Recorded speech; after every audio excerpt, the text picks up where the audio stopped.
শুধুমাত্র আলু দিয়ে তৈরি ক্রিস্পি পটেটো বলস। রান্নাটা এত বেশি সহজ এবং খেতে যে এত অসাধারণ, আপনারা না বানিয়ে খেলে বিশ্বাসই করতে চাইবেন না।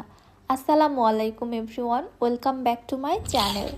আজকে আমি শেয়ার করব দুনিয়ার সবথেকে সহজ একটি স্ন্যাক্স রেসিপি। এটা যে তৈরি করা এত বেশি সহজ আর খেতে এত বেশি মজা, এটা আসলে আমার মুখের কথায় আপনারা বিলিভ করতে চাইবেন না। এজন্য তৈরি করে খেয়ে বুঝে নিতে হবে। চলুন কথা না বাড়িয়ে রেসিপি দেখে নেই। বিসমিল্লাহ।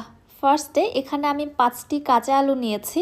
এই স্ন্যাক্সটি খুবই বেশি মজার। আমি রিকোয়েস্ট করব আপনারা তৈরি করলে একটু বেশি পরিমাণেই তৈরি করবেন, এছাড়া কিন্তু কাড়াকাড়ি লেগে যাবে। পরবর্তীতে আপনি আর নিজেই ভাগে পাবেন না। ফার্স্টে আমি আলুর খোসাটাকে পিল করে নিচ্ছি।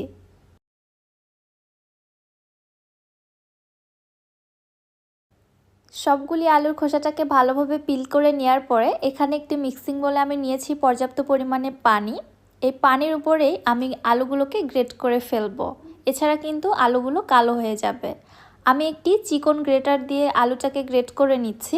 আপনারা চাইলে এর থেকে মোটা গ্রেটারেও গ্রেট করে নিতে পারেন, তবে আমার এক্সপিরিয়েন্স থেকে বলছি মোটা এবং চিকন যেভাবেই গ্রেট করুন না কেন, স্ন্যাক্সের মধ্যে কিছুটা কিন্তু সামান্য পার্থক্য চলে আসে।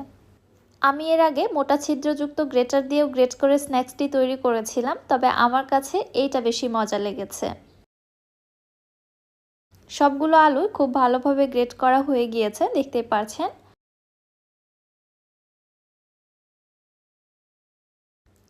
এইবারে এই আলু কুচিগুলোকে কয়েকবার পানি বদলিয়ে একদম পরিষ্কার স্বচ্ছ পানি বের হওয়া পর্যন্ত ধুয়ে নিব।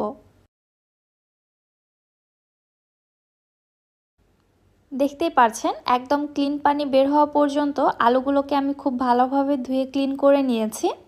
এবারে এই আলু কুচিগুলোকে হাতের সাহায্যে চিপে এক্সট্রা পানিটা ফেলে দিতে হবে।